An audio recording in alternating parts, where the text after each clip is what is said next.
BFM Business et Tech Co présente De quoi je me mêle, François Sorel. Un grand bonjour à toutes et à tous, merci d'être là, quel plaisir de vous retrouver sincèrement. Vous le savez, chaque week-end, c'est De quoi je me mêle. On plonge ensemble pendant une petite heure dans toute l'actualité des nouvelles techno avec une émission un peu particulière, on va en parler dans un instant. Avec en deuxième partie de ce De quoi je me mêle, un journaliste que j'aurai le plaisir de recevoir pour la première fois, qui est un spécialiste d'Apple, qui travaille chez Mac Generation et qui nous racontera un petit peu comment ce média spécialisé dont Apple vit ce 50e anniversaire d'Apple. Forcément, on aura des angles différents et intéressants. Je vous rappelle aussi le hashtag DQJMM si vous voulez réagir à tout ce qu'on raconte, bien évidemment. Merci de nous suivre à la fois en podcast audio sur la chaîne YouTube de BFM Tech et le week-end sur BFM Business. Bienvenue à vous toutes et à vous tous. De quoi je me mêle sur BFM Business et Tech Co. Et oui, donc de quoi je me mêle particulier, puisque le 1er avril, on fêtait les 50 ans d'Apple. Et on s'est dit qu'il fallait forcément en faire quelque chose d'un peu particulier. Alors, je vous vois arriver les haters. Encore une fois, ils vont parler d'Apple. Mais franchement, est-ce qu'on n'a pas un bon argument ? 50 ans d'une boîte, ça vaut le coup quand même d'en faire une émission spéciale, non ? Salut Anthony. Salut François, salut tout le monde. Là, ça va être compliqué de nous dire quoi que ce soit. Ouais, c'est ça. Là, pour le coup, on est d'accord. On a le droit. On a le droit. Semaine où on a le droit, c'est oui, cette semaine. C'est vrai. Bon, après, on fait ce qu'on veut. De toute façon, oui. Finalement, un peu, voilà. Et puis, si vous êtes toujours aussi nombreux et de plus en plus nombreux à nous écouter, c'est que, bon, voilà, on se plante pas forcément tout le temps. C'est le paradoxe, en plus, c'est qu'à chaque fois, on nous dit vous parlez trop d'Apple, mais dès qu'on parle d'Apple, ça génère plus de vues et plus d'écoute. Évidemment. Voilà. Après, il faut trouver le juste milieu entre l'actualité et le n'importe quoi, on va dire. Anthony Morel, BFM Business, RMC, que vous retrouvez aussi à la mi-journée chez Estelle Denis. Et pour parler des 50 ans d'Apple, franchement, ça va vite, si tu veux, tu vois. T'es pas là en train de te dire qui pourrais-je appeler, etc. Il y en avait deux, en fait. N'en fais pas trop, François. Mais Tim Cook, bon, ben voilà, il n'était pas dispo là tout de suite, c'était pas facile. Il avait poney, là. Il avait poney, je crois, voilà. Je sais que je t'ai glissé un billet de 50 € avant de venir, mais quand même, n'exagère pas. Il est là, c'est Olivier Frigara. Salut Olivier. Salut François. Mon camarade Olivier Frigara, vous le savez, le fondateur du podcast On refait le Mac. Tout est dit dans le titre. On ne parle que d'Apple. Et vous parlez que d'Apple. Non, on parle aussi de la concurrence. Oui, bien sûr. Mais c'est vrai que, c'est vrai que vous êtes identifié comme étant le podcast dédié sur Apple. On refait le Mac, ça a combien d'années ? 15 ans. 15 ans. Tu te rends compte ? 15 ans. Voilà. C'est une encyclopédie sur Apple, Olivier. Oui, et c'est pour ça qu'on est très heureux. Je vais plus écouter que parler aujourd'hui. Oh non, mais on va avoir des trucs. L'idée, là, c'est évidemment, alors pour tous ceux qui sont avec nous en vidéo, en audio, on ne va pas vous raconter les 50 ans d'Apple, c'est impossible, parce que c'est compliqué, il y a tellement eu de choses, tellement d'anecdotes, mais l'idée, c'est de vous faire vivre un petit peu ce qu'on ressent sur ces 50 ans. À noter que, vous le savez peut-être, je présente une autre émission sur BFM Business qui s'appelle Tech Co, qui a lieu du lundi au jeudi de 19h30 à 21h, et le 1er avril, donc l'émission du mercredi soir, on a fait une spéciale aussi 50 ans d'Apple. Si c'est un sujet qui vous intéresse, je vous invite à la réécouter ou à la regarder. Et c'est pas une blague. Non, c'est pas une blague. Tony Fadell invité, qui a été quand même l'une des pierres angulaires quand même d'Apple, mais on va en reparler parce qu'on va vous diffuser un petit bout de cette interview. Jean-Louis Gasset, qui a été le premier directeur général d'Apple France et aussi l'un des le DG d'Apple au niveau mondial. Il a remplacé Steve Jobs, vous vous rendez compte, en 1985. On a eu aussi Pascal Cagny, qui a été patron d'Apple Europe pendant des années, et Luc Julia, qui aussi, d'une manière peut-être un peu plus modeste, a contribué aussi à l'un des services d'Apple, vous le savez, c'est Siri. Donc cette émission à retrouver en podcast et en replay. Le podcast sur Apple Podcast et sur tous les podcasts, c'est Tech Co, et puis sur l'appli BFM Business et aussi sur la chaîne YouTube de BFM Tech. Voilà, ça c'est dit. Alors, comment commencer par où commencer évoquer les 50 ans d'Apple. Déjà, il y a un petit truc rigolo, c'est que Apple a été créé un 1er avril. Ouais. C'est fou quand même. Voilà. Comme Gmail d'ailleurs. Comme Gmail. Il y a beaucoup de grands noms de la tech qui sont nés un 1er avril. 1er avril, Steve Jobs, Steve Wozniak, un troisième larron qui n'est pas resté longtemps, le garage, C'est ça, le garage. Parce que la légende, garage de Cupertino. La légende de la start-up qui naît dans un garage et qui fait ça avec 3 bouts de ficelle, c'est vraiment Apple, hein, Olivier. Oui, Apple, il y avait eu Hewlett-Packard auparavant. Oui, la bien sûr. cabane dans le jardin des parents de la famille Hewlett. Là, effectivement, c'est la même chose, c'est la même histoire. Il fallait démarrer. Ce qui est notable déjà dès le début. Et on vous montre un garage, c'est ça qui est fort quand même. C'est ça qui est très très fort. Et c'est le garage, Oui. qui est un lieu de pèlerinage pour tous les fanboys d'Apple quand ils vont à Cupertino. On croirait qu'on fait la promo pour un système de portail, vous savez. Et voilà. C'est ça. Ce n'est pas un système de boutique. Il est électrique. Mais ce qui est amusant déjà lors de la période du garage, c'était qu'il y avait déjà un Steve Jobs qui avait une vision qui était débordante d'ambition et qui avait déjà compris que, parce qu'il faut se rappeler qu'en 1976, il n'y avait pas d'ordinateur qu'on pouvait acheter dans un magasin. Ça n'existait pas. On achetait des kits et on pouvait fabriquer des pseudo-ordinateurs avec des 1 ou des 0 sans écran, des petits diodes. Un ordinateur, c'était réservé à des ingénieurs de Hewlett-Packard, justement, ou de la NASA. Et il avait déjà cette vision à même pas 20 ans de concevoir et de vulgariser la micro-informatique, un terme qui n'existait pas. C'est pour ça qu'aujourd'hui, Apple se glorifie en disant dans les communiqués de presse, on a inventé l'ordinateur personnel. Ce n'est pas les seuls. En France, on avait le Micral. Mais voilà, il y avait déjà cette vision de vulgariser la micro-informatique. Oui. Et tout a commencé dans ce garage avec un fer à souder, Steve Wozniak, qui montait les premiers Apple Ils étaient, 1. Olivier, ils étaient assez une carte mère et puis ils étaient super complémentaires, les deux. Ouais. Vraiment, Steve Wozniak, le vrai geek avec son fer à souder, en train d'inventer des trucs incompréhensibles. Et de l'autre côté, on avait un Steve Jobs qui était passionné par la tech, mais qui avait cette vision, on va dire, marketing. Il savait raconter des histoires. Steve Wozniak sans Steve Jobs sans Steve Wozniak, il n'y aurait pas eu Apple. Je vais aller même plus loin. Il ne voulait pas y aller chez Apple. Il était ingénieur chez Hewlett-Packard.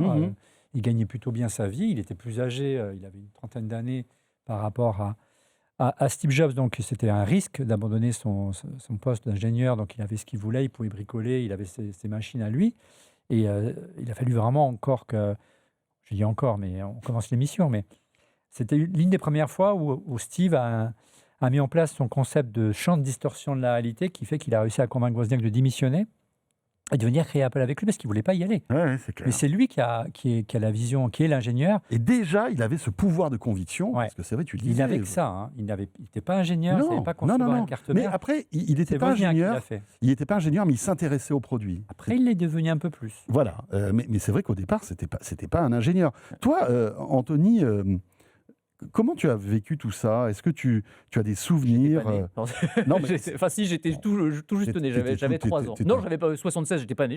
Mais t'étais pas né, voilà. Non, j'étais pas né. Mais non plus, hein. Apple, tu as commencé à t'intéresser à Apple beaucoup plus tardivement, bien évidemment. Bien sûr. Pour moi, ça c'est de l'histoire. Contraint et forcé. C'est passionnant. Mais même pour moi, on peut le dire, tu es obligé de t'intéresser. Contraint et forcé, on peut le dire. C'est un peu ça. Non. Alors c'est intéressant parce que, alors on va faire un bond en avant, mais peut-être qu'on reviendra après. Oui, bien sûr. Parce que moi, effectivement, pour moi, ça c'est l'histoire du passé, quoi. C'est vraiment, moi, j'ai pas connu cette époque-là. Je m'y intéresse quand j'écoute Olivier. Je trouve ça absolument passionnant. Je trouve passionnant aussi, toute petite parenthèse, parce que tu l'as mentionné très rapidement, mais l'histoire du troisième homme, là, que je trouve incroyable. Ouais, incroyable. Parce qu'ils étaient 3, on l'oublie, hein, mais il y avait ce troisième larron qui était là. Alors, il s'occupait de la partie administrative. Ronald Wayne, exactement. C'est lui qui a designé le tout premier logo aussi. C'est-à-dire celui où on voyait en fait Newton sous un pommier, qui était assez chargé. Après, il a été beaucoup plus épuré. Il était dans le BIOS, non? C'était pas le truc du BIOS, non? Non, c'était je confonds avec.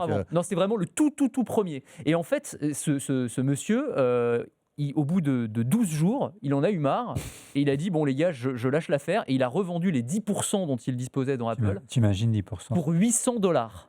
$800. Alors j'ai regardé à la valorisation actuelle, ces $800, il vaudrait, tenez-vous bien, 370 milliards, 3700 milliards de dollars. C'est fou. Hein. C'est absolument. Non, c'est 370, oui, parce que tu fais x10, ça fait 3 En fait, c'est 4 000 milliards la valo à peu près d'Apple. Donc ça fait 400 milliards. Et 10% de 4 000, ça fait 400. 400 milliards. 400 milliards. Donc $800, 400 milliards. Donc si vous passez une mauvaise journée, compte. dites-vous. Alors. Voilà, et alors le pire du pire, c'est que maintenant, il a je sais plus de 90 ans, il vit dans un mobil-home, ce monsieur. C'est incroyable. Alors Ah il dit ouais. qu'il regrette pas, etc. Mais je me dis, rien que pour le fait qu'il soit un Tu te morceau lèves le d'histoire comme matin, ça. tu te Non, mais dis, putain. moi je me dis qu'Apple c'est aurait fou. pu, ou les fans d'Apple auraient pu lui payer une maison ou un truc, tu vois. Non, Parce qu'il vit chichement, quoi. Il, y a Il pas vit dans un d'argent. mobil-home, visiblement, c'est Mais aux dernières nouvelles. en tout cas. Il faut se rappeler pour les plus anciens d'entre nous que lorsqu'ils ont créé Apple, Wozniak et Jobs, ils n'avaient pas un rond, quoi. Non. C'est pour ça qu'ils ont commencé dans le garage des parents adoptifs de Steve Jobs, que Steve a été obligé de vendre son petit combo Volkswagen pour pouvoir payer les premiers achats de composants, qu'il n'avait pas l'argent pour acheter les composants pour construire les cartes mères, les vendre, C'est dingue. et qu'il a réussi à persuader en faisant du porte-à-porte dans les magasins de la Silicon Valley en disant voilà, achetez-moi mes cartes mères, elles sont prêtes alors qu'elles n'étaient pas encore produites. Donc il a vraiment, c'est lui qui a vraiment rendu possible. Et Ron Wen, il était beaucoup plus âgé, il avait presque 15 ans ou 20 C'est ans de ça. plus que Steve Jobs, il avait des enfants, il a eu peur en se disant mais dans quoi je m'engage à son corps défendant et malheureusement il a eu la mauvaise idée de vendre les actions. Bon. Et pour répondre à ta question, du coup, $800. mais l'histoire est folle. Enfin, j'adore. Ouais, Il y a plein. C'est ça aussi qui est génial avec une entreprise qui commence à avoir une vraie histoire comme ça, c'est qu'il y a plein d'anecdotes hyper croustillantes. Alors, on va faire un bond de 30 ans en avant. Parce Allez, que moi, boum. vraiment, en fait, mon initiation à Apple, c'est l'iPhone, moi. Donc, C'est voilà. même pas l'iPod. C'est même pas l'iPod. Ah J'avais ouais. pas d'iPod. J'avais un D'accord. lecteur MP3, Ok. mais j'avais pas. Et en T'avais fait, un Zune. j'avais non, j'avais pas un Zune. C'était toi Qui se souvient du C'était Zune lui. Qui se souvient du Zune Ouais, Il est mais- sorti en France, le Zune. Non, il est même même pas pas. sorti. Il est pas Non, sorti je en crois France. qu'ils avaient Non, trop non, honte non. pour ça. Pour ceux qui connaissent pas, c'était l'équivalent d'iPod chez Ouais, Microsoft. chez Microsoft. Voilà. Et non, pas du tout. Mais en fait, moi, d'une certaine manière, j'allais dire, je dois presque ma carrière de journaliste tech à Apple et à l'iPhone. Parce qu'en fait, je suis entré en journalisme, si on peut dire. Ça devait être la semaine où l'iPhone est sorti, je pense. Et Donc, c'est mi-2007 ou c'était au autour de début 2007, voilà. Ouais, c'est et, ça. et en fait, je me souviens très bien du lancement. Moi, je m'intéressais à la tech et j'essayais de Ouais. proposer des sujets tech, mais j'étais dans un média généraliste. Et il y a ce truc qui sort, personne n'y comprenait rien. Et on est à un moment, tu as connu ça, François, ou toi aussi, dans un média généraliste, les gens s'intéressaient pas en fait à la tech. C'était pas un sujet parce que voilà, c'était considéré comme un truc. Bah, quand il y avait un trou dans un journal, on disait ouais, tu veux pas parler d'un truc sur Voilà. les technologies là, il y a quoi? Il y a pas un site web? Exactement. Un truc comme ça et puis bon. C'est vraiment Et ça. puis au dernier moment, ça pouvait sauter parce qu'il se passait quelque chose. C'est ça. C'était vraiment la dernière roue du le carrosse. bouche-trou, la variable d'ajustement. Et en fait, à partir de l'iPhone et du phénomène qui a eu lieu, alors on va dire, mais il y avait déjà des smartphones avant l'iPhone. Oui, mais non. L'iPhone a démocratisé effectivement le fait d'avoir tout en un, cet appareil, l'écosystème des applications, l'Internet mobile grand public, les usages quotidiens du numérique, Bien le sûr. GPS embarqué, Le doigt. la photo, les réseaux sociaux, le doigt. Et tout ça, ça a été révolutionnaire. Ça a changé la façon dont on interagissait, nous tous, avec la technologie. Et les gens ont commencé à s'y intéresser. Le public, mais aussi dans les rédactions, les rédacteurs en chef, etc. Et c'est ce qui fait en fait que j'ai pu être journaliste tech, parce que sinon, je pense que voilà, j'aurais continué à proposer des sujets en vain. Et, tu vois. Non, mais enfin, voilà, c'est pour la petite anecdote. Mais moi, en tout cas, ça a été ça, ma découverte d'Apple. Alors, j'ai jamais été pro Apple. J'utilise pas Apple au quotidien. J'ai ouï vous savez dire. bien. Voilà. Donc, mais j'ai utilisé. Alors que J'ai tu dois ta testé. carrière à Apple, quoi. Alors Quelle que je leur dois, indignité. non, mais peut-être, je suis un peu grandiloquent, je dis ça un peu pour la blague, mais disons que je suis. Non, mais je trouvais ça intéressant parce que vraiment, pour moi, c'est probablement, même si encore une fois, c'est pas des appareils que j'utilise au quotidien, mais c'est certainement l'iPhone, l'appareil le plus important et le plus influent du 21e siècle, à date. Pour moi, c'est vraiment le truc, c'est vraiment, il y a un objet qui a tout changé dans notre Non, vie mais c'est clair. depuis le début des années 2000, c'est quand même celui-là, et on doit rendre cet hommage-là à Apple. Je me souviendrai toujours de la keynote de Steve Jobs. Alors avec là encore, on se souvient, il y a tout l'historique de, on sait que tout était millimétré sur la démo parce que Ça marchait pas. parce que ça marchait pas en fait et que c'était un peu 50-50 quoi. Si il se plantait dans le chemin de doigts qui devait se promener sur l'écran et s'il appuyait pas sur telle application avant telle application, le truc buguait en direct et c'était plus ou moins la fin d'Apple, ou en tout cas ça les aurait mis en très grande difficulté. Ouais, il y a beaucoup de Mais- storytelling autour de ça. Ouais. Ouais, J'y c'est pas vrai, étais. ça c'est un mythe. Ouais, j'y étais. Et il avait quelques backups en dessous. Ah ouais, c'est Ouais. vrai. Il faut se souvenir que la démo, il la faisait avec un iPhone avec un câble branché. Ça m'avait surpris de le voir brancher un câble sur l'iPhone alors que. Bah après, on peut Impressionnant. imaginer que le câble servait à de relais vidéo. Si tu veux, Ouais, et parce puis qu'à l'époque, il avait 4 2007. iPhones sous le bureau, donc il était prêt à switcher. ouais, D'ailleurs, il a était prêt switché à switcher, plusieurs ouais, reprises. c'est clair. Oui, Et c'est vrai que ça marchait mal, mais parce que rappelons que cet iPhone a été présenté au grand public 6 mois 6 avant. mois avant sa sortie effective, donc Ça. il n'était pas En terminé. 2007. Paradoxalement, pardon, je Non, t'ai non, non, Paradoxalement, effectivement, on pourrait penser qu'il jouait sa carrière sous cette keynote, mais moi, le souvenir que j'ai, puisque j'avais la chance d'y être à cette keynote à San Francisco, au Moscone Center, c'est certainement le moment le plus cool que j'ai connu chez Apple. Tu sais comment ça se passe, les événements d'Apple. Les responsables d'Apple sont hyper tendus, quoi. Parce que, en plus, il y avait Steve. Si ça plante, c'est une Ouais. catastrophe. Et là, tu avais une atmosphère, une effervescence. Tout le monde souriait, tout le monde te tapait dans le dos en disant putain, Olivier, tu vas vivre un moment extraordinaire. Presque, ils te disaient ce qui allait arriver, quoi. En fait, ils étaient presque conscients de ce De vivre moment un d'histoire. moment historique. C'est fou quand Ouais. même. Et de prendre une revanche sur l'histoire, parce qu'ils avaient le sentiment de s'être fait un peu. Moi, je me souviens les applaudissements quand vilipendé. il avait présenté ce truc-là. Enfin, voilà, une keynote que je vous invite à regarder, ne serait-ce que la fin, parce que c'est à la fin, je crois qu'il présente ça. Ah. C'est vraiment... Ouais, c'est vrai que c'est un moment d'histoire. Alors tu dis à la fin, tu sais à quelle heure? Parce qu'il y a une histoire autour de ça. Non, non, non. Tu sais, toi, Olivier? L'heure qui s'affiche toujours sur les iPhones. Exactement, 9h41. C'est génial. Ça, c'est incroyable. Et ça montre Oui, aussi le clin d'œil. le clin d'œil et l'obsession du détail d'Apple. Parce Bien qu'en sûr. fait, en gros, Steve Jobs avait une théorie. C'était un maître du storytelling de toute façon, de Ouais. la keynote. Et il disait, en fait, il faut que...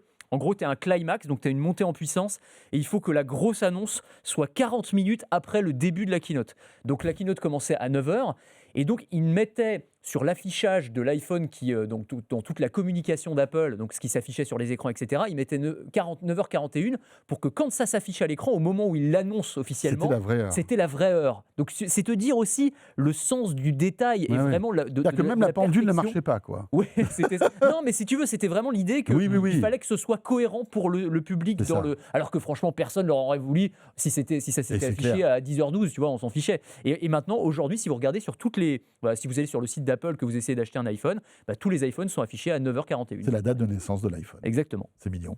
Juste avant de t'écouter, puisqu'on parle de l'iPhone, j'aimerais vous diffuser un petit bout d'interview que j'ai réalisé la semaine dernière. J'ai eu la chance donc d'interviewer donc Tony Fadell dans le Tech & Co dont je vous ai parlé tout à l'heure, qui a été diffusé le 1er avril. Tony Fadell qui a été l'un des papas de l'iPod, mais aussi de l'iPhone. Petite anecdote qu'il nous raconte tout de suite. Avant la sortie de cet iPhone, il a failli perdre un prototype d'iPhone. Et il nous raconte ça, écoutez, ça dure quelques secondes. J'avais un prototype avec moi, j'étais dans l'avion et il est tombé de ma poche. Et il s'est retrouvé coincé dans le fauteuil de l'avion alors que je quittais l'Europe pour rallier la Californie.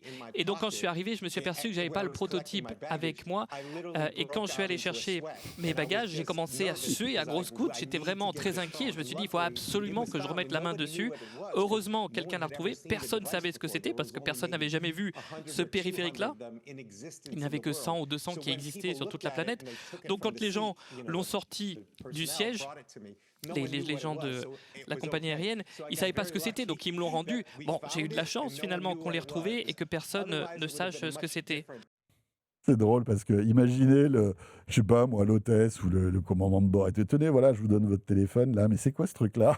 Ben, tu as un morceau d'histoire dans la main, quoi. Ah, c'est C'est clair. fou, elle est Ouais. incroyable cette Elle est histoire-là. folle. Et il y a d'autres anecdotes comme ça que Tony Fadell nous raconte qui sont assez croustillantes. Tu vas avoir les gouttes de sueur qui perlaient là quand Ah, même. t'imagines. Imagine, tu es en train de penser au fait que tu vas devoir annoncer à Steve Jobs que tu as paumé le prototype de l'iPhone. Non, mais je pense que là, c'est toi qui Mais es c'est perdu. même pas la peine. Il n'y a Tu pas sais, que le c'est- téléphone qui est perdu, Là, toi c'est aussi. une histoire à la Vatel, tu sais, le cuisinier de Louis XIV qui s'était suicidé parce que les plats n'étaient pas arrivés à temps. Tu sais, je pense que c'est un peu une histoire. C'est un peu ça. On n'est pas passé loin du drame quand même, hein, à mon avis. C'est une sacrée histoire, ça aussi. Oui, ça fait partie des histoires qui des petites comme ça pépites qu'on a appris dans ta mission et qu'on a aussi eu la chance d'avoir dans Refait le Mac, où effectivement il y a plein de petites anecdotes, comme Apple ne communique très peu, on les Ouais, découvre bien a sûr. posteriori quand Ouais. les gens ont quitté Apple parce qu'ils veulent bien, en insistant un petit peu, hein, j'imagine que tu as dû insister aussi pour avoir l'interview, avoir nous ouvrir leur album de souvenirs. Ouais, je me souviens que Bertrand Serlet m'avait raconté à peu près la même histoire. Bertrand Serlet, c'était le papa de macOS 10. Qui était là. Il y a beaucoup de Français qui ont marqué l'histoire d'Apple. Tu parlais de Jean-Louis Gasset tout à l'heure qui a fait l'émission Oui, avec toi sur Tech C'est & Co. vrai. Mais Ouais. Et Il a- alors, ou des Français, ou alors des Américains qui adoraient la France. Ouais. Il faut savoir que Steve Steve Jobs adorait. adorait la France. Tony Fadell est souvent en France, voilà, parce qu'il adore ce il pays. vit à Paris. hein. Il vit à Paris. C'est ça. Et on sent que Apple est vraiment lié à la culture et à la culture européenne. Je dirais pas française parce qu'on va pas aller jusque-là, mais il y a une culture européenne de cette boîte-là qui est quand même assez Il ne présente. faut pas oublier que pendant longtemps, le patron de design, c'était Jonathan Ive, qui était un Européen, Bien sûr. anglais, mais Anglais. un Européen. Et Bertrand nous racontait qu'effectivement, lui aussi, il avait testé comme le top 100 d'Apple un iPhone et que il rentre chez lui le soir et dans sa poche, il n'y a plus l'iPhone. Et qu'il le cherche partout, il ne le trouve pas, il n'endort pas la nuit, le lendemain matin, il reprend sa voiture pour repartir à Cupertino. Et il ferme la voiture et il va monter voir Steve en disant bon, vas-y, coupe-moi la tête. Tu peux virer, je Et en t'explique pas fait, il pourquoi, a mais tu pris peux l'esprit virer. de regarder dans la voiture, il regarde sous le tapis du siège de la voiture et là, l'iPhone avait glissé. Mais bon, C'est dingue. voilà. Mais c'est vrai que il y a un tel culte du secret chez Apple que... Si on remonte encore un peu le temps et qu'on s'arrête à l'iPod, parce que je trouve que l'iPod est assez intéressant, ça a été quand même une espèce de virage pour Apple, qui était vraiment dans la micro-informatique pure. Avec un ordinateur. C'est ça. Et Steve qui dit, on va sortir un baladeur MP3, quoi. Alors j'exagère, mais c'est un peu ça l'histoire. Il paraît que toute son équipe était contre le fait de sortir ce type de produit, parce que ça n'avait pas de sens quand Apple était dans l'informatique, on va dire. Et il sort l'iPod. Et c'est vrai que certains disaient, oui, mais tu verras, après, finalement, Sony va te le racheter, ce truc-là, parce que Sony était très puissant à l'époque. C'était eux qui avaient une vraie légitimité à sortir un baladeur MP3, etc., etc. Je crois qu'ils ont même eu des propositions, et Steve n'a jamais voulu, en fait. Il s'est dit, mais non, on va garder notre ligne directrice. L'iPod est le début d'une espèce de renouvellement, en fait, de ce qu'on fait, quoi. Et c'était dingue. Parce que, contrairement, je dirais, à un Tim Cook aujourd'hui, Steve Jobs avait une vraie vision produit. Il était capable de comprendre quelle était la valeur ajoutée d'un produit par rapport à un autre. Donc, si c'était pour sortir un lecteur MP3, comme ils étaient à l'époque, les standards de l'époque, il faut se souvenir qu'à l'époque, c'était des petites clés USB assez simplifiées, dans lesquelles on Pas mettait très belle. 128, 256 gigas grand maximum, c'est déjà beaucoup. Et on avait 2-3 albums grand maximum dans son lecteur MP3. L'idée géniale d'Apple, de Tony Fadell, et qu'il a vendue à Steve, c'est de dire on va mettre ta bibliothèque musicale, ta discothèque dans la poche. Et là, forcément, l'argument de vente est différent. Ah ouais, tout de suite. Et encore une fois, la force d'Apple, ce n'est pas forcément d'inventer le lecteur MP3, mais c'est d'arriver avec une proposition en matière d'offres qui est totalement disruptive sur le marché. Ils ont simplement eu l'idée de mettre un disque dur dans un baladeur. Et dans un disque dur, tu mets une bibliothèque, et non pas 128 gigas ou 16 gigas, ou 4, je ne sais plus comment c'était à l'époque. Je crois que c'était c'était pas 128 gigas. Mais bon, peu importe. Mais déjà, tu stockais des milliers, milliers Et là, de titres, déjà, la donc, proposition était différente. Et il s'est dit, il y a un coup à jouer. En plus, tu rajoutes le savoir-faire en matière de design de Johnny Ive. bien sûr. Le modèle économique d'acheter tes titres sur un iTunes qui avait été créé pour l'occasion. Et c'est ça le coup de C'est maître. ça aussi le truc. bien sûr. Le coup de Incroyable. maître de Steve, il est là. Et le deal avec les maisons disques, voilà. qui l'ont vu arriver comme un ovni, quoi. Parce qu'à l'époque, je vous rappelle que c'était encore le CD. On parlait du piratage de la c'était musique, ça. donc les maisons disques étaient véritablement sur les dents, si tu veux. Il les a sauvés d'une certaine il les manière. a sauvés. Franchement, Il les a à sauvés en l'époque, disant- tout le monde allait sur Emule ou sur Donkey, etc. pour Exactement. Moi, vous allez on va brancher un appareil, les gens vont choisir les chansons, ils vont payer $1, je crois. C'était $1 ou un truc comme ça. $1, Le titre, c'est réglé, ça sera sur l'appareil et on partage des revenus, quoi. Et ça a été l'une des forces d'Apple, je pense, au cours de l'histoire, et on le voit encore plus aujourd'hui, j'allais dire, c'est la force de créer un écosystème et de pas seulement vendre du produit, mais de vendre le service qui est associé au produit. Et on sait que c'est la grande stratégie de Tim Cook, c'est de dire demain, on veut être moins dépendant, typiquement de l'iPhone, qui représente une très grosse partie du chiffre d'affaires d'Apple aujourd'hui, pour en fait se servir de notre base installée d'appareils et vendre de l'abonnement. Alors, iTunes n'existe plus, mais maintenant c'est Apple Music, c'est Apple TV+, c'est le cloud, iCloud, c'est évidemment les commissions qu'ils prennent aussi sur les ventes d'applications, en se disant, voilà, ça, c'est du revenu récurrent. Pour une entreprise, c'est quelque chose d'extrêmement rassurant d'avoir du revenu qui revient tous les mois, parce que ça, en fait, ça vous prémunit contre les cycles de vente, et c'est extrêmement intéressant. Aujourd'hui, la branche service d'Apple, ça représente c'est le chiffre d'affaires d'une entreprise comme Tesla. Et les marges sont monstrueuses. Mais au moment où ils lancent l'iPod, au moment où ils lancent l'iPhone, ils n'ont pas du tout la vision des services. Non. Ils lancent un lecteur MP3 et je vous rappelle que vous burnez vos CD. À l'iPod, oui, mais au moment de l'iPhone, je ne suis pas sûr. Non, mais l'iPhone, il n'y avait pas le store, en fait. Non, Steve Jobs ne voulait pas lancer il ne voulait pas lancer de store, il voulait faire des web apps. Et l'App Store est sorti 6 mois après le... Non, un peu plus longtemps. Hein. 1 an après la sortie. Je me souviens du moment où il lance l'App Store et où il dit c'est le lancement le plus important de ma carrière. Oui, mais au départ, il a mis 18 mois à l'accepter. Il a fallu que son équipe arrive à le convaincre de ce truc-là, parce qu'au départ, il ne croyait pas. Chronologiquement, lorsqu'il sort l'iPhone en janvier 2007, il n'y avait pas d'application, donc tu installais des web apps. Tout à fait, moi ça je me souviens. C'était des sites adaptés au format. Tu avais YouTube en appli, je me souviens très bien. Google Maps, qui avait fait un carton déjà à l'époque.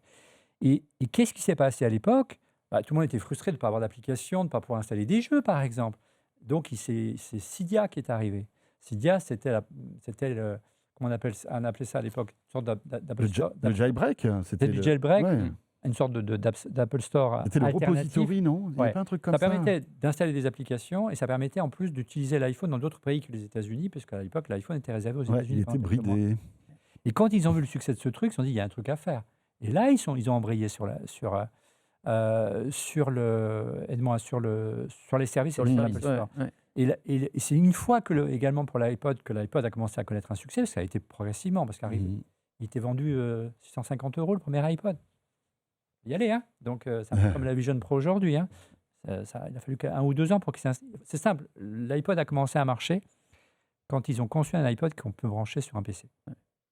Ouais. Avant, ils se branchaient que sur un Mac en Firewire. Donc, C'est ça. Et alors, je me souviens, ils avaient passé un accord avec HP, je ne sais pas si tu t'en souviens. Oui, il y avait des. C'est HP qui avait vendu les premiers iPods, qui étaient rouges d'ailleurs, je crois, il y avait un truc comme ça. Non, ça, c'était les iPods YouTube. Mais effectivement, il y avait des iPods HP. Il y avait des iPods HP. Ouais. Et, Il y avait un tel succès qu'HP avait racheté la licence. Exactement. Et puis après, Steve Jobs s'est dit, il faut qu'on sorte iTunes sous Windows. Ouais, et donc, et là, ça a été l'explosion. Ça a été l'explosion Et parce que c'est tout le là monde qu'il a été pouvait. voir les maisons de disques en disant, bon les gars, j'ai une base installée. Et il a réussi à négocier un tarif incroyable pour vendre des morceaux. Mais c'est vrai qu'à l'époque, les maisons de disques étaient à la ramasse, puisqu'ils étaient attaqués de toutes parts par le piratage. Ils ne vendaient plus de CD et ils ont lâché ça en pensant que ça ne marcherait jamais d'ailleurs. Et ça a marché. Bravo à ceux qui ont convaincu du coup Steve Jobs. Comme quoi, il avait aussi cette ouverture d'esprit-là. Et bravo aussi, du coup, rendons hommage aussi à Tim Cook, hein, parce que pour le coup, les services, c'est lui, c'est le pari qu'il a fait, et c'est le pari qu'il continue à faire, et je pense qu'il a raison de le faire. Faut le dire aussi, parce que Steve Jobs bien sûr. a été effectivement le visionnaire, etc. Mais l'entreprise a vraiment grandi avec Tim Cook. 30% de chiffre d'affaires, c'est le service aujourd'hui. Ouais, mais c'est vrai qu'on ne peut pas s'empêcher de se dire, parce que c'est vrai que derrière Steve Jobs, il y a, alors évidemment, il y a la légende, il y a la nostalgie, il y a le fantasme, parce qu'on se dit, si ce gars-là était encore là, qu'est-ce qu'il aurait imaginé? Et c'est vrai qu'on ne peut pas s'empêcher de se dire, est-ce que la destinée d'Apple aurait été différente si Steve était toujours là, tu vois? Et on peut imaginer que oui, mais il faut se remettre aussi dans le contexte. À l'époque, tous ces services n'existaient pas, donc Apple les a inventés, et a inventé l'essentiel de notre quotidien numérique. L'iPhone, l'iPod. Est-ce que finalement Steve Jobs aurait été encore aussi imaginatif en inventant d'autres services qui étaient peut-être moins évidents à inventer? Tu vois ce que je veux dire? Ça, c'est impossible de le savoir. C'est impossible. Il faudrait écrire une uchronie, comme on dit, une histoire alternative où Steve Jobs survit et continue à Parce que c'est vrai inventer des produits. Certains disent que Steve, et je sais que tu es un peu sévère par rapport à Tim Cook aujourd'hui. Non, je suis pas sévère. Non, mais c'est vrai que... Je suis nostalgique de la période de Steve. Parce que Steve était... la seule certitude que j'ai, que tu as raison de dire, c'est difficile de faire parler un mort, mais Steve, c'était un créateur de produits. C'est ça qui le faisait kiffer. La logistique, ça ne l'intéressait pas. Et c'est pour ça qu'il a embauché Tim Cook. Et que Tim a réussi à faire d'Apple une machine de guerre. Et c'est ça la force d'Apple aujourd'hui. C'est que tu sors un iPhone le mardi, le vendredi suivant, il est dans tous les Apple Stores du monde entier à des millions, des dizaines de millions d'exemplaires. Et c'est une force de frappe extraordinaire. Et c'est unique sur le marché. Il n'y a qu'eux qui savent faire ça. Mais Steve était un créateur. Quand tu relis sa bio, même si ce n'est pas la meilleure bio du monde, qu'il a fait avec Walter Isaacson, qui est sorti juste après son décès, c'est un testament aussi, cette bio. Et tu sens bien qu'il glisse des petites choses en disant la télévision connectée, je sais ce qu'il faut faire. Apple ne l'a pas sorti. Et on a des infos comme quoi elle était prête et que Tim n'a pas appuyé sur le bouton parce qu'en gros, il s'est dit c'est un risque. Et quand on est leader, est-ce qu'on doit prendre un risque? Quand Steve était aux commandes, c'était le challenger. Donc il fallait disrupter le marché, secouer le prunier ou le pommier et faire en sorte de surprendre là. Et c'est vrai que a raison. Tim a eu raison de jouer la prudence. On ne sait pas. Non, mais tu dis la voix, on ne sait pas. Peut-être que la télé Apple serait un succès incroyable. Peut-être. On ne sait pas ça. Pour en avoir discuté avec des proches de Johnny Ive, parce que tu sais, il y avait quelques années de designers français qui travaillaient dans l'équipe et qui étaient proches de Johnny. Ils m'ont dit la télé, elle est prête. Elle est fantastique. C'était 10 ans avant les premières télé connectées. Ce n'est pas du tout une télé que tu branches sur la TNT, c'est une télé 100% connectée avec iOS à l'intérieur. En gros, ce que fait l'Apple TV. Oui, c'est ça. Oui, c'est un Apple Tim TV a raison ou pas raison, du moins ce qu'on m'avait dit à l'époque. Et les produits étaient prêts, ils avaient signé un contrat avec LG, les protos étaient prêts à appuyer sur le bouton. pour fournir les dalles, etc. Et Tim a décidé de ne pas la sortir parce qu'il considérait, à raison, qu'il n'y avait pas de marge suffisante sur le marché. Tu vois bien, bien souvent une télé aujourd'hui en termes de marge, ça ne vaut plus rien, une télé même en 4K. Ouais, mais qui te dit que Apple n'aurait pas pu justement tirer son épingle du jeu faire. avec une marge peut-être plus importante. Peut-être que les gens étaient prêts à payer 2 fois plus cher pour avoir une télé Apple. Non, mais c'est vrai qu'il joue joue un peu défensif, c'est vrai, par rapport à Steve qui testait des choses, etc. C'était raison. Il y avait la télé. On sait aussi la voiture. Attendez les gars, 10 milliards. Ils ont dépensé 10 milliards dans l'Apple Car. Ça a été un truc de dingue. Ça a duré des années. L'épilogue de l'Apple Car, c'était l'année dernière. Jusqu'à l'année dernière, on avait enfin, il y avait tout le temps des informations concernant la future voiture d'Apple. Souvent contradictoire. Avec des embauches, des débauches, des finalement, trucs, c'est plus la voiture. des partenariats avec un tel, des partenariats avec un autre. Et c'est là où, si tu veux, c'est important. Je pense qu'une personne qui a un profil, je ne dis pas Steve Jobs, qui a un profil comme Steve Jobs, qui a vraiment, c'est le cas d'Anthony Fadell, d'ailleurs, on sait qu'il est candidat pour y retourner. Oui. Et d'ailleurs, il le dit dans l'interview. Ouais. Parce que même s'il a pris sa retraite dorée, je pense qu'elle démange un petit peu. Et puis il aurait, enfin, on peut en parler. Il a la légitimité de reprendre les rênes d'Apple, ce gars-là. Bah oui. Non, mais Tim Cook, il veut plus partir, il a dit. il a dit que c'était des rumeurs. Au bout d'un moment, il faut obligé de prendre du recul, du champ. Être président du conseil d'administration. Mais bien sûr, évidemment. Il n'a pas l'air pressé, en tout cas. Il a dit. Il reste. J'adore chaque jour que je passe à Apple. Ouais, mais de toute façon, je vais te dire, il le dira pas. Même la veille de son annonce, il ne le dira pas. Il l'avait dit, mais il est revenu sur ses propos parce qu'il avait dit il y a quelques années, dans 10 ans, je serai plus chez Apple. Je le cite. Non, mais ça fait pas 10 ans. Non, d'accord, mais bon, là, Anthony, tu sais pourquoi il reste. Ça sentait le rétropédalage. Il reste pour le cours de la bourse et pour tout ça. Pour les particularismes politiques. Et bien sûr, et je pense qu'en ce moment, c'est pas le bon moment. Ce qui se passe aux États-Unis et qui fait qu'il a le sentiment qu'il est le mieux placé pour gérer la politique américaine, les droits de douane, l'administration américaine, la présidence de Donald Trump, et c'est pas le bon moment pour partir. C'est Jean-Louis Gasset qui disait, alors que dans Tech & Co qu'on a diffusé le 1er avril, qui disait justement que il fallait saluer la résilience de Tim Cook, parce que se battre contre un gouvernement américain qui est contre plein de choses, etc. Il disait que c'était compliqué, quoi, et que il donnait de sa personne pour tous les jours défendre Apple, qui est attaqué de toutes parts, en fait, par les droits de douane, par la relocalisation à marche forcée que veut Donald Trump, qui est impossible, en fait. Et lui, il doit composer avec tout ça tous les jours, en faisant preuve de diplomatie, tout en affichant aussi quand même une certaine personnalité, tu vois. On voit très bien que Tim Cook n'a pas du tout la même personnalité qu'un Donald Trump. Donc, tout ça, quand tu es à ces sphères-là, ça doit être un truc de dingue à gérer. C'est clair. Je veux dire, les soucis, là, on sent c'est monstrueux, parce que là, tu peux être le patron le plus désiré de la planète, tu es tout seul le soir, quand tu te couches, et quand tu te dis demain, je vais avoir une réunion avec tout le staff de Donald Trump pour défendre mes trucs et tout, là, il n'y a personne qui t'aide. Tu as peut-être des avocats, mais ça doit être un enfer. Je n'échangerai pas mon boulot contre le sien. Non, mais voilà, tu vois ce que je veux dire. Même si il doit y avoir quelques avantages aussi, mais non, le niveau de pression. Mais en ce moment, ça ne doit pas être facile. Non, mais évidemment. Non, je pense qu'il sera là tant que Trump sera au pouvoir, et après, tu verras que il a dit. Non, mais bien sûr. Voilà. Maintenant, effectivement, on ne peut pas critiquer Tim Cook d'avoir fait. Ne pas avoir lancé des produits sous son air. Il a quand même lancé l'Apple Watch, qui est aussi une réussite, mais qui est un produit qui est moins disruptif. On parlait tout à l'heure des échecs. Le Vision Pro, c'est pas un truc de fou qui cartonne, quoi. $3 500, comment tu veux que ça soit un carton? Non, mais tu vois, autant il n'a pas senti le. Ça te rappelle rien, $3 500. Le prix du premier Macintosh, pas vendu, et qu'il a commencé. Et aujourd'hui, il est à $600. Ils sont comme des petits pains. Voilà, mais est-ce que c'est un travail sur le fond? Je vais te dire, même à $600, je suis sûr que le Vision Pro ne se vendrait pas comme des petits pains. Parce que ça le marché n'est pas prêt. Le marché n'est pas prêt. Les lunettes, moi je crois beaucoup aux lunettes. Je pense que pour le coup, tu vois, ils vont arriver sur ce marché-là et ça va être intéressant si on se projette un petit peu. Moi, c'est ce que je reproche. Pour terminer, il nous reste un petit peu de temps. Là. Moi, ce que je reproche à Apple, entre guillemets, mais c'est difficile de leur donner tort d'un point de vue purement financier. Quand tu regardes les résultats trimestre après trimestre, les iPhones se vendent. Les chiffres explosent tout, la valorisation de l'entreprise aussi, donc ça fonctionne. Mais c'est vrai que quand on est du point de vue du technophile ou du journaliste tech et qu'on observe les itérations des iPhones année après année, on ne peut pas s'empêcher de se dire, bon, ils prennent beaucoup moins de risques. En tout cas, les améliorations, elles se font à la marge. On voit que l'innovation aujourd'hui, elle vient plutôt des groupes chinois. Enfin, on en parle régulièrement, mais voilà, chez Oppo, chez Xiaomi, on a des trucs sur voilà, les batteries, ils tentent des trucs, les écrans pliables, ils essayent. Il y a des trucs qui fonctionnent, des trucs qui ne fonctionnent pas, mais en tout cas, ils tentent des choses. Et Apple est un peu en défense et en retrait. Et ils continuent à jouer leurs cartes et de jouer leur partition. Et ça fonctionne bien. Mais moi, j'aimerais bien parfois un peu plus de prise de risque, qu'ils testent des choses un petit peu nouvelles. Alors, on sait qu'ils vont arriver avec un iPhone pliable normalement. On peut s'attendre à ce que 2027, pour les 20 ans, on ait un modèle un peu particulier. On peut espérer une belle mise à jour. Mais moi, je suis un peu resté sur ma faim ces dernières années avec Apple, sans mentir.